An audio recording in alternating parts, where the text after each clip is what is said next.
Ra.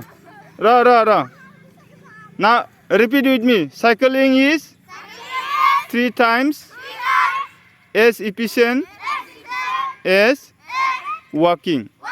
Cycling is 3 times efficient as efficient as walking.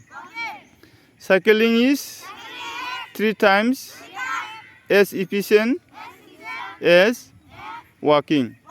Cycle सालायनाया थाबायनायनिख्रुइ 3 गुन खामानि होसिनो.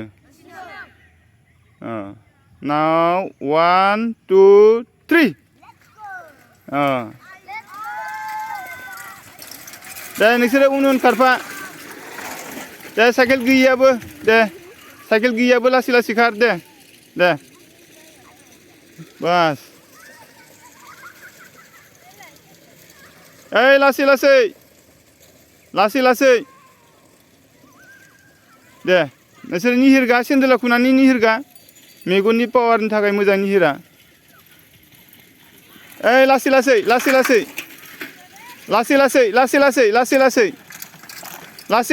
खुन्दायलायगोन. ओइ